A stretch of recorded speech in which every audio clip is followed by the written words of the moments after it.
Hello everybody, आप सब कैसे हैं? आई होप आप सब बहुत अच्छे होंगे और हेल्दी भी। तो चलिए आज का वीडियो हम स्टार्ट करते हैं। आपका मेरे चैनल SR मैजिकल क्लास में बहुत बहुत स्वागत है। तो मेरे साथ हम इस वीडियो को आगे बढ़ाते हैं। इस वीडियो को आगे बढ़ाने से पहले आज हम इस वीडियो में क्या करेंगे? आज हम इस वीडियो में क्लास 6 का बुक पढ़ेंगे। कौन सा क्लास का? क्लास 6 का। The book name is the enrich English. This book is based on NEP 2020. Okay, let's start the book. We will start chapter number 7. Which chapter? Chapter number 7. हम अपने video में दो sets में part 1 and part 2 में एक chapter complete करेंगे। Part 1 में हम चैप्टर को एक्सप्लेन करेंगे और पार्ट 2 में हम चैप्टर्स का ऑब्जेक्टिव एंड क्वेश्चन आंसर्स करेंगे। ओके, अब हम स्टार्ट करते हैं chapter. The chapter number is 7, page number is 40.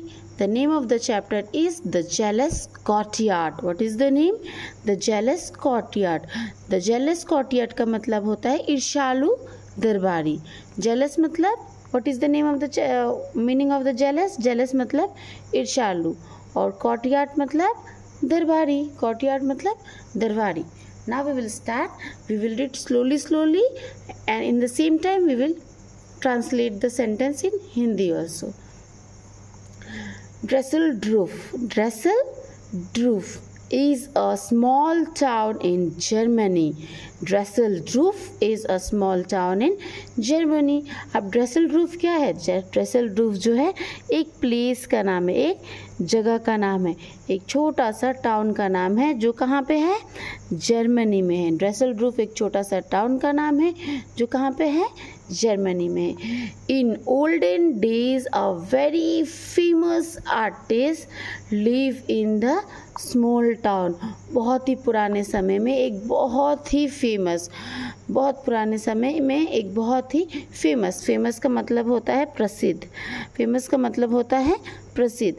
बहुत ही फेमस आर्टिस्ट मतलब होता है कलाकार। आर्टिस्ट मीन्स कलाकार। बहुत ही फेमस आर्टिस्ट कहाँ रहते थे? इस टाउन में, स्मॉल टाउन में रहते थे और ये स्मॉल टाउन का नाम है ड्रेसेलडोर्फ। समझ में आया आप लोगों को? See again I am telling you, Dusseldorf is a small town in Germany. Dusseldorf जो है एक छोटा सा जगह, प्लेस का नाम है जो जर्मनी में है। इन ओल्डन डेज पुराने समय में a very famous artist, famous मतलब प्रसिद्ध, पुराने समय में एक बहुत ही प्रसिद्ध कलाकार इस स्मॉल टाउन में रहते थे। His fame had spread far and wide. उनका यश और उनका तेज जो था ना, पूरे एरिया में अच्छे से फैला हुआ था। दूर दूर तक लोग इस आर्टिस्ट को जानते थे। सो वन डे, एक दिन क्या होता है? One day the Prince call him. Rajkumar artist को बुलाता है। यहाँ पे जो हिम है, ये हिम किसको इंडिकेट कर रहा है? ये जो हिम है ये आर्टिस्ट को इंडिकेट कर रहा है। किसको इंडिकेट कर रहा है? आर्टिस्ट को। One day the Prince call him, एक दिन राजकुमार आर्टिस्ट को बुलाता है। बुलाने के बाद he ordered the artist to make a portrait. वो आर्टिस्ट को क्या करता है? वो आर्टिस्ट को आदेश देता है। ऑर्डर मतलब होता है आदेश देना। ऑर्डर मतलब आदेश देना। प्रिंस जो है आर्टिस्ट को आदेश देता है। किस लिए आदेश देता है? पोर्ट्रेट मतलब होता है चित्र बनाना। और यहाँ पे स्टैच्यू लिखा हुआ है। पोर्ट्रेट स्टैच्यू मतलब होता है प्रतिमा। He ordered the artist to make a portrait statue of himself. अब प्रिंस क्या करता है? प्रिंस जो है आर्टिस्ट को बुलाता है और आर्टिस्ट को प्रिंस आदेश देता है कि तुम चित्र बनाओ जो प्रतिमा का हो, मतलब स्टैच्यू बनाओ, है कि नहीं? किसका? ऑफ हिमसेल्फ, खुद का। प्रिंस कहता है कि तुम मेरा एक पोर्ट्रेट बनाओ, मतलब एक स्टैच्यू बनाओ ऑन हॉर्स बैक, जिसमें मैं घोड़े के ऊपर बैठा हुआ हूँ। ऐसा तुम मेरा चित्र बनाओ जिसमें ये दर्शाता हो कि प्रिंस जो है वो घोड़े पे बैठा हुआ है। You can see the picture, this is the portrait, जिसमें प्रिंस जो है वो घोड़े के ऊपर बैठा हुआ है। यही आदेश प्रिंस ने आर्टिस्ट को दिया था कि आर्टिस्ट उनका एक स्टैच्यू बनाए, मतलब एक ऐसा चित्र प्रतिमा बनाए जिसमें प्रिंस जो है घोड़े के ऊपर बैठा हुआ हो। टू बी डन इन अ डोरजोन। डोरजोन मतलब यू नो ना व्हाट इज दर्जन। दर्जन को हम बोलते हैं कि 12, 24 इस तरीके से डबल ट्रिपल करते जाते हैं। तो टू बी डन इन डोरजन मतलब जल्दी से जल्दी 12 डेज में या 24 डेज में ये प्रतिमा को तुम कंप्लीट करो, जितना जल्दी हो सके। The artist was overjoy at the assignment and set on his task. अब आर्टिस्ट जो है, कलाकार जो है, बहुत ज़्यादा ओवरजॉय, बहुत ज़्यादा खुश हो जाता है और अपने काम में, अपने असाइनमेंट में लग जाता है कि नहीं। He work day and night and complete the statue in time. अब आर्टिस्ट रात दिन मेहनत करता है, रात दिन वो बहुत मेहनत करता है और वो स्टैचू को बहुत ही जल्दी कंप्लीट कर लेता है। Next paragraph, he had the great statue set up in the public square of Dusseldorf and request the prince to unveil it. अब क्या करता है artist, he had a great statue. Artist जो है बहुत ही बड़ा सा स्टैचू बनाता है। कहाँ बनाता है? Public square. पब्लिक स्क्वायर मतलब होता है पॉइंट में, कोई भी मार्केट का ऐसा जगह, ऐसा पॉइंट जिससे 4 रास्ते जाते हो, है कि नहीं, जिसको हम लोग चौराहा कहते हैं, जहाँ से 4 डायरेक्शन का रोड जाता हो। तो ऐसी जगह में आर्टिस्ट ने प्रिंस का स्टैच्यू बनाया, पब्लिक स्क्वायर, जिसको हम पब्लिक स्क्वायर बोलते हैं। और वो कौन से जगह में बनाया उन्होंने? ड्रेसलड्रूफ, क्योंकि ड्रेसलड्रूफ में ही प्रिंस भी रहते थे और ड्रेसलड्रूफ में भी वो आर्टिस्ट भी रहते थे। ड्रेसलड्रूफ एंड रिक्वेस्टेड द प्रिंस, और आर्टिस्ट ने प्रिंस को ही रिक्वेस्ट किया ताकि वो आके टू अनवेल इट, वो आके उस स्टैच्यू की प्रतिमा को ओपन करे। क्या करे? वो ओपन करे। ऐसा होता है ना, जब हम कोई भी चीज़ नया बनाते तो हम उसको कवर करके रखते हैं, और जब हम उसको कवर करके रखते हैं तो एक कुछ ऑर्गेनाइजेशंस करके फिर उसको हम खोलते हैं, है कि नहीं, सेलिब्रेट करते हैं, खोलते हैं। तो इसी तरीके से आर्टिस्ट ने भी उस स्टैच्यू को कवर करके रखा था और आर्टिस्ट चाहता था कि उस स्टैच्यू को ओपन कौन करे? प्रिंस खुद अपने हाथों से उसे ओपन करे। नेक्स्ट लाइन है, the prince gladly consented this to his request and a date was fix for unveil the statue. Prince जो है बहुत ही दिल से, ग्लैडली, बहुत ज़्यादा दिल से और खुशी से उसके रिक्वेस्ट को मान जाते हैं और एक तारीख रखा जाता है, एक डेट फिक्स किया जाता है जिस दिन प्रिंस जो है इस स्टैच्यू को ओपन करेंगे, इस प्रतिमा को ओपन करेंगे। आई होप ये 2 पैराग्राफ आप लोग को बहुत अच्छे से समझ में आया होगा। नेक्स्ट 3rd पैराग्राफ की तरफ हम चलते हैं। ऑन द अपॉइंटमेंट डे, जिस दिन का तारीख रहता है उस दिन, the prince along with a large retinue included his favourite courtyards came to unveil the statue. जिस दिन का डेट फिक्स रहता है उस दिन प्रिंस अकेले नहीं आते, वो अपने साथ बहुत सारे लोगों को लेके आते हैं। उन लोगों में प्रिंस के साथ और कौन इंक्लूड रहता है? प्रिंस के साथ और कौन इंक्लूड रहता है? प्रिंस के फेवरेट, किसके? प्रिंस के फेवरेट दरबारी, प्रिंस के फेवरेट दरबारी, कॉर्टियार्ड मतलब दरबारी। प्रिंस अपने साथ अपने फेवरेट दरबारी को भी लेके आते हैं। When the statue was unveil, जब प्रिंस उस स्टैच्यू को खोलते हैं, the prince was amazed at its beauty. Prince उस स्टैच्यू को, उस प्रतिमा को देख के बहुत ही खुश हो जाते हैं कि वो प्रतिमा इतना खूबसूरत होता है कि प्रिंस को बिलीव ही नहीं होता। He was amaze, Prince was amaze eight its beauty. Prince उस प्रतिमा को देख के एकदम आश्चर्य में पड़ जाते हैं कि ये प्रतिमा कितना ज़्यादा खूबसूरत है। It was really very beautiful. Prince कहते हैं कि ये बहुत ही सुंदर, बहुत ही आकर्षित है। So beautiful that the Prince, इतना ज़्यादा खूबसूरत है कि प्रिंस एक्सप्लेन इन सरप्राइज, कि प्रिंस बहुत ज़्यादा सरप्राइज में इस बात को बता रहे हैं। उनके पास वर्ड्स नहीं है इस प्रतिमा को डिस्क्राइब करने के लिए कि प्रिंस को ये प्रतिमा कितना ज़्यादा सुंदर लगा। He turn to the artist, और वो आर्टिस्ट की तरफ मतलब कलाकार की तरफ घूमते हैं। And shook hand with him. Shook मतलब होता है हाथ मिलाना, जिसको हम लोग बोलते हैं ना शेक हैंड, उसी को हम पास्ट फॉर्म में बोलते हैं शुक हैंड विथ हिम। और प्रिंस क्या करते हैं? आर्टिस्ट से हाथ मिलाते हैं, लाइक एन ओल्ड फ्रेंड। और ऐसे नहीं, ऐसे नहीं कि आर्टिस्ट एक काम करने वाले पर्सन है, प्रिंस एकदम इस तरीके से डिफ़ाइन नहीं करते। वो बहुत ही फ्रेंडली नेचर के थे और बहुत ही ज़्यादा खुश होके, बहुत ही ज़्यादा फ्रेंडली होके अपने प्लेटफॉर्म को, मतलब वो भूल जाते हैं कि वो एक प्रिंस है, एक राजकुमार है, वो इस बात को भूल जाते हैं और एक दोस्त की तरह आर्टिस्ट से मिलते हैं और उनसे वो हाथ मिलाते हैं, है कि नहीं। You have done a wonderful job, Prince कहते हैं कि तुमने बहुत ही अच्छा काम किया है। ही सेड, प्रिंस कहते हैं you are a great artist, तुम एक बहुत ही महान कलाकार हो। And this statue will make your fame even greater than it is, और ये जो प्रतिमा तुमने बनाया है, ये प्रतिमा तुम्हें और भी ज़्यादा, तुम्हारा नाम को और भी ज़्यादा आगे बढ़ाएगा। The portrait of my is perfect, और मेरा जो पोर्ट्रेट तुमने बनाया है, ये एकदम ज़्यादा परफेक्ट है, इसमें कोई कमी नहीं है, कहीं से भी कोई डिफेक्ट नहीं है। पूरे तरीके से ये पोर्ट्रेट, मतलब ये प्रतिमा देखने में लग रहा है कि ये मैं ही हूँ। यहाँ तक प्रिंस ने कहा, यहाँ पे ध्यान दीजिएगा आप सब, यहाँ पे प्रिंस ने क्या कहा, मेरा जो प्रतिमा है ये बहुत ज़्यादा अच्छा है। प्रिंस का ये कहना कि मेरा प्रतिमा तुमने बहुत अच्छा है, इसमें प्रिंस ना घोड़े को भी लेके चल रहे हैं, ठीक है। लेकिन यहाँ पे जब हम आगे स्टोरी में पढ़ेंगे तो हम देखेंगे कि प्रिंस का इस स्टेटमेंट को कैसे दूसरे लोग फ़ायदा में ले लेते हैं। देखते हैं।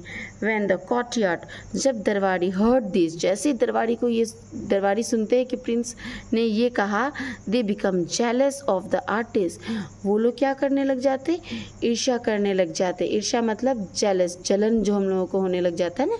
किससे जलन होने लग जाता है, कॉर्टयार्ड को जलन होने लग जाता है। आर्टिस्ट मतलब कलाकार से जलन होने लग जाता है, तो बहुत ज़्यादा ईर्ष्या करने लग जाते हैं आर्टिस्ट से कॉर्टयार्ड दरबारी। दे, और किस लिए ईर्ष्या करते हैं, क्यों उनको जलन हो जाता है, ये हम आगे पढ़ते हैं। They pondered how they could safely do something to humiliate him, अब उसके बाद वो सोचने लग जाते हैं कि हम एकदम चालाकी से ऐसा क्या करें जिससे हम प्रिंस का भी दिल जीत ले और हम आर्टिस्ट को भी नीचे गिरा दे, मतलब आर्टिस्ट का भी दर्जा जो है प्रिंस के सामने नीचे गिरा दे। अब देखिए, ऐसे बहुत सारे लोगों के अंदर होता है, जब वो खुद कुछ नहीं कर सकते तो वो दूसरों को कोशिश करते कि वो दूसरों को कुछ ऐसा करे, उनके अच्छे कामों में भी उनको इस तरीके से डिफेक्ट करे कि वो अच्छा काम करने वाला पर्सन जो है वो अपने आप को थोड़ा सा लो फील करने लग जाए। तो सेम चीज़ यहाँ पे कॉर्टयार्ड भी कर रहे हैं, दरबारी भी यहाँ पे सेम चीज़ कर रहे हैं। जैसे ही दरबारी सुनते हैं कि प्रिंस को स्टैच्यू बहुत ज़्यादा अच्छा लगा जो आर्टिस्ट के द्वारा बनाया गया है, ये बात सुन के कॉर्टयार्ड को बहुत ज़्यादा जलन होने लग जाता है। अब कॉर्टयार्ड सोचते हैं कि हम कुछ ऐसा क्या करें जिससे बहुत ही आसानी से, बिना किसी के सामने आए हुए, हम बहुत ही आसानी से आर्टिस्ट को नीचे गिरा सके प्रिंस के सामने, प्रिंस के नज़रों में। They dare not pick flaw in the courtyard statue, अब उन लोगों का हिम्मत तो ये नहीं है, अब दरबारी के पास इतना हिम्मत तो नहीं था, उनके पास इतना हिम्मत नहीं था कि वो पोर्ट्रेट, मतलब प्रिंस के पोर्ट्रेट में कोई भी कमी निकाल ले, क्योंकि प्रिंस ने तो पहले ही कह दिया है कि मेरा पोर्ट्रेट बहुत ही ज़्यादा परफेक्ट है।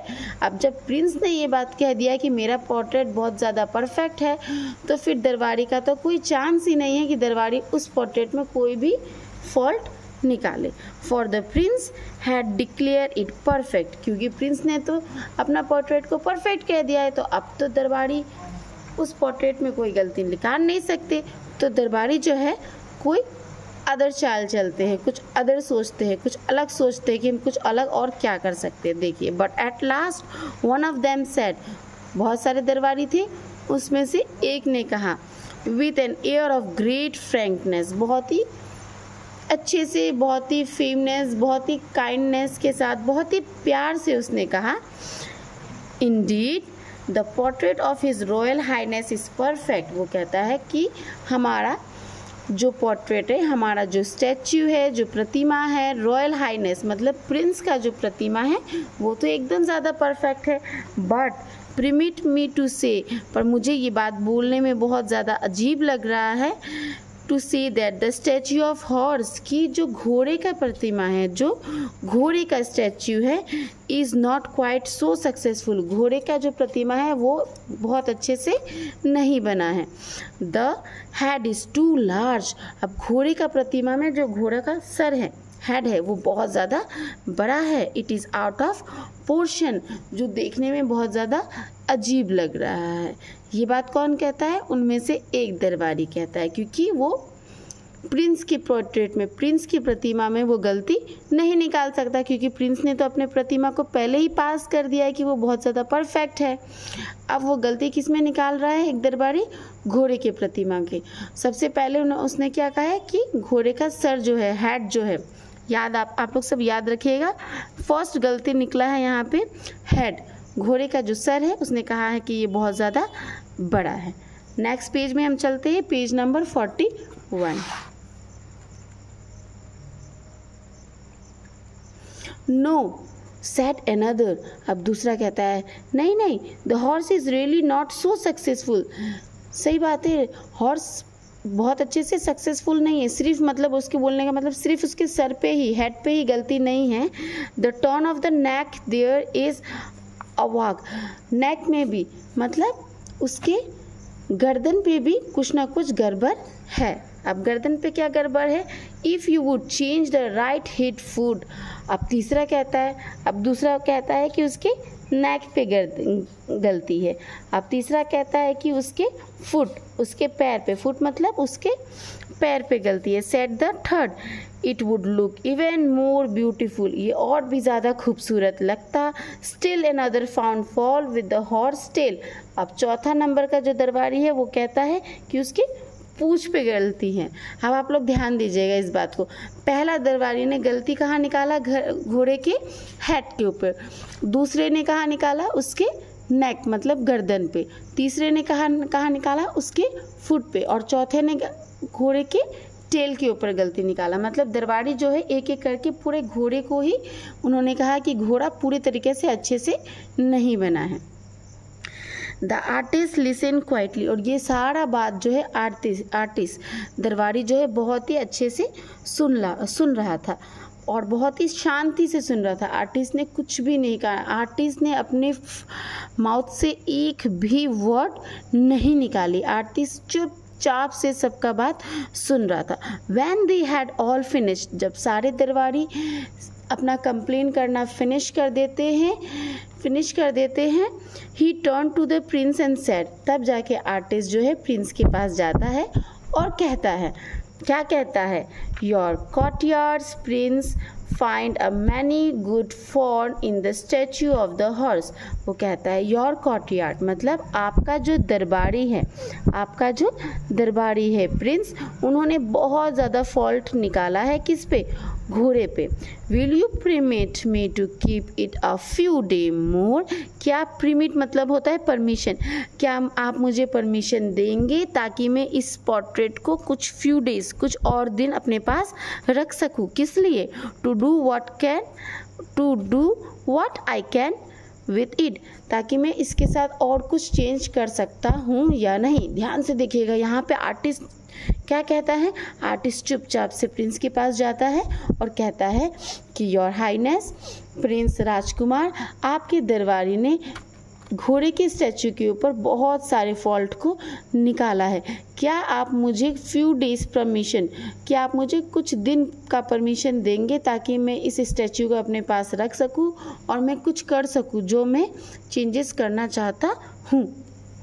Next, the prince agree, prince मान जाता है, राजकुमार मान जाता है। And the artist order a temporary screen, अब राजकुमार मान जाता है और आर्टिस्ट जो है ordered a temporary screen built around the statue. Artist जो है ऑर्डर करता है, आर्टिस्ट जो है रिक्वेस्ट करता है, ऑर्डर करता है, आदेश देता है कि उसे एक स्क्रीन चाहिए। कैसा स्क्रीन चाहिए? टेम्पररी स्क्रीन, क्योंकि स्टैचू तो बना हुआ था, अब उस स्टैचू को तो उस प्लेस से हटाना पॉसिबल नहीं है कि नहीं? तो वो चाहता था कि उस स्टैचू के पूरे तरफ से चारों तरफ से एक टेम्पररी स्क्रीन बन जाए round the statue so that it एसिस कुड वॉक अनडिस्टर्ब, ताकि उनके साथ जो उनके असिस्टेंट्स हैं, मतलब उनके साथ जो उनके हेल्पर रहेंगे, किसके साथ, आर्टिस्ट के जो हेल्पर रहेंगे, वो बिना कोई डिस्टर्बेंस के इस स्टैचू को ठीक कर सके, काम कर सके। फॉर सेवरल डेज, बहुत दिनों तक, the sound of the Hamming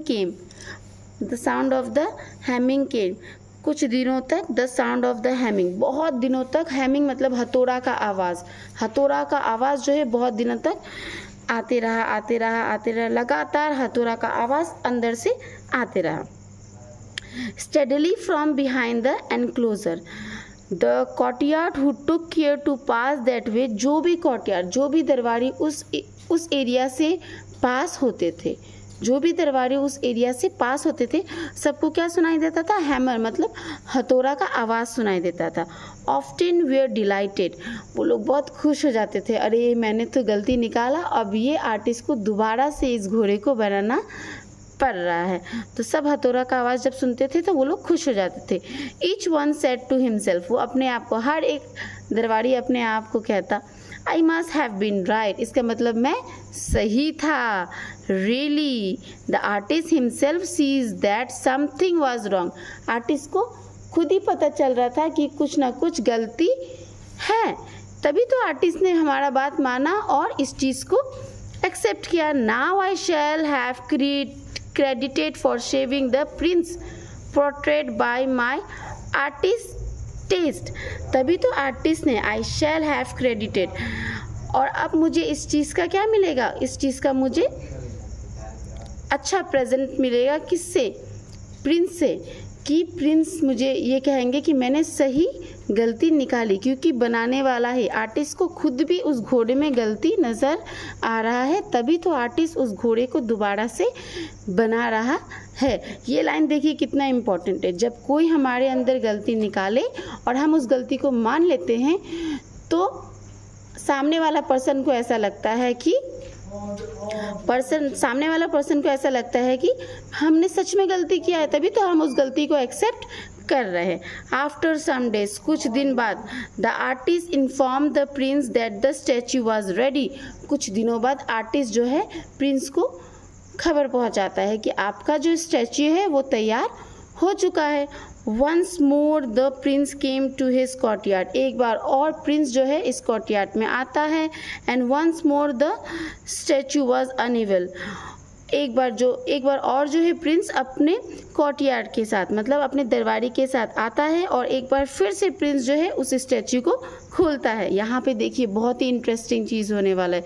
again the Prince examined all its beauty, फिर से प्रिंस जो है पूरा पोर्ट्रेट का ब्यूटी को फिर से एग्जामिन करता है, फिर से देखता है। And then he turn to his quarter, इस बार जो है प्रिंस जो है जैसे ही एग्जामिन करता है वो कुछ भी नहीं कहते हैं और डायरेक्ट वो किसकी तरफ देखने लग जाते हैं, अपने दरबारी की तरफ। One after another to see what they had to say, और उसके बाद वो देखते हैं कि उनके दरबारी जो है वो क्या कहना चाहते हैं। परफेक्ट सेट द फर्स्ट, पहला दरबारी जो है वो कहता है perfect. Now the horse head is in the portion, वो कहता है कि एकदम परफेक्ट है, अभी जो घोड़ा का सर है वो एकदम सही जगह पे है। The change in the neck was just what was needed, अब दूसरा कहता है गर्दन पे जो बदलाव करना चाहिए था वो बहुत ही अच्छे से किया गया है। It looks very graceful now, और ये देखने में बहुत ही ज़्यादा आकर्षित लग रहा है। The real right foot is at it should be now, और तीसरा कहता है कि उसका जो राइट फुट है, राइट पैर जो है उसका वो एकदम सही जगह में है। ये कौन कहता है, थर्ड दरबारी कहता है। And it add too much to the beauty of the whole, और जिसकी वजह से घोड़ा का ब्यूटी जो है बहुत ही अच्छा लग रहा है। अब हम नेक्स्ट पेज में जाते हैं, page number 42। The fourth said that the consider the tail is graceful improve, अब चौथा दरबारी कहता है कि घोड़ा का जो पूँछ है वो बहुत ही ज़्यादा ग्रेसफुल लग रहा है, मतलब बहुत ही ज़्यादा सुंदर आकर्षित लग रहा है। अब जो घोड़ा का पूँछ में चेंजेस आया है जिसकी वजह से घोड़ा का पूँछ जो है बहुत ज़्यादा आकर्षित लग रहा है। माई कॉर्टियर्स आर मच प्लीज नाउ, अब उसके बाद प्रिंस कहते हैं कि मेरा जो कोर्टयार्ड से मतलब मेरे जो दरबारी है वो बहुत ही ज़्यादा खुश हो गए हैं अभी। Said the prince to the artist, ये बात प्रिंस किससे कहते हैं? ये बात प्रिंस जो है वो आर्टिस्ट से कहते हैं। यहाँ पे देखिए स्टोरी कैसे चेंज लेता है। They think that the statue is much improve by the change you have made. और प्रिंस कहते हैं कि मेरे जो दरबारी है वो सोचते हैं कि तुमने जो चेंजेस लाया है घोड़े के स्टैचू में, जिसकी वजह से ये स्टैचू और भी ज़्यादा खूबसूरत लग रहा है। The artist smile a little, अब आर्टिस्ट मतलब कलाकार जो है हल्का सा मुस्कुराता है और कहता है I am glad they are pleased, मैं बहुत ज़्यादा खुश हुआ कि वो खुश हुए, मैं बहुत ज़्यादा खुश हुआ कि वो खुश हुए। आर्टिस्ट कहता है कि मैं बहुत ज़्यादा खुश हुआ कि कोर्टयार्ड मेरे स्टैचू से खुश हुए। He said but the fact is, लेकिन सच्चाई क्या है? I have change nothing. Oh my God, the story is change. पूरे तरीके से स्टोरी ने यहाँ पे चेंज लिया है। यहाँ पे आर्टिस्ट कहता है आई हैव चेंज नथिंग। अब आर्टिस्ट कहता है कि मैंने तो स्टैचू में कोई चेंजेस ही नहीं किया है। What do you mean? The prince was baffled. Prince कहता है तुम्हारे कहने का क्या मतलब है? Have we not heard the sound of the hammer every day? क्या हम हैमर का साउंड एवरी डे नहीं सुनते थे? क्या हमें हैमर का साउंड नहीं सुनाई देता था? What were the hammer then? उसके बाद वो कहते तो हैमर क्या कर रहा था, हैमर का साउंड क्यों निकल रहा था? अगर तुम हथौड़ा का साउंड निकाल रहे थे और तुम कह रहे हो कि तुमने स्टैचू में कोई चेंजेस नहीं किया था, तो हथौड़ा का साउंड क्यों निकल रहा था? ये क्वेश्चन होता है प्रिंस का। The artist smile again, artist फिर से स्माइल करता है और कहता है I was hammering at a reputation of your courtyards. मैं किसे तोड़ रहा था? यहाँ पे देखिए आई मतलब आर्टिस्ट, आई मतलब आर्टिस्ट कहते हैं मैं हैमरिंग, मैं हथौड़ा किस पे मार रहा था?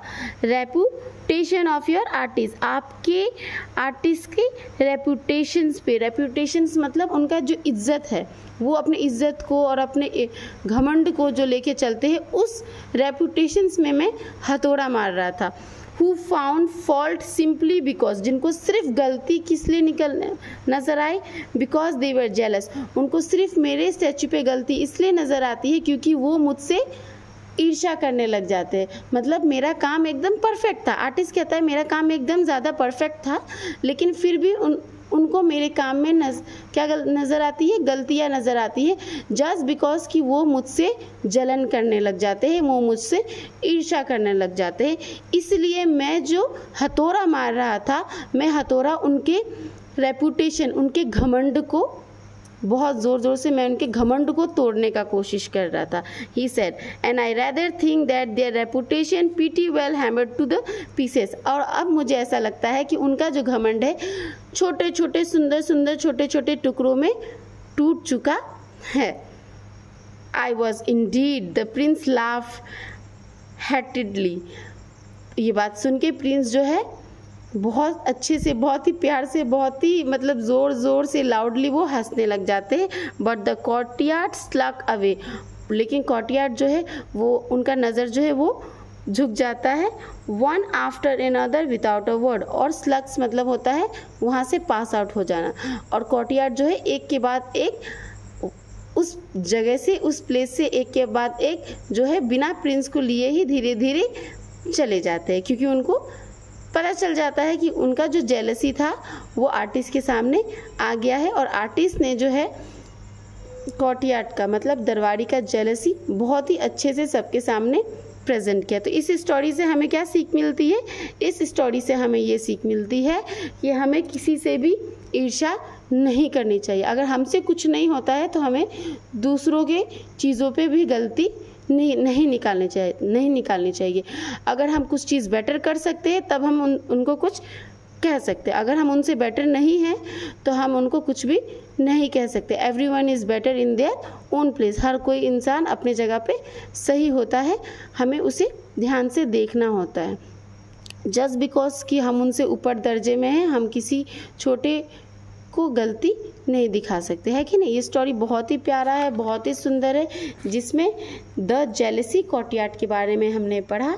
द जेलस कॉर्टयार्ड मतलब ईर्ष्यालु दरबारी के बारे में हमने पढ़ा। दिस चैप्टर नंबर इज 7 और इसके नेक्स्ट पार्ट में है इस चैप्टर का हम ऑब्जेक्टिव्स एंड क्वेश्चन आंसर्स करेंगे। अगर आपको मेरे साथ ये वीडियो अच्छा लगा तो आप मेरे वीडियो को प्लीज़ लाइक करें, शेयर करें एंड सब्सक्राइब ज़रूर करें। Thank you.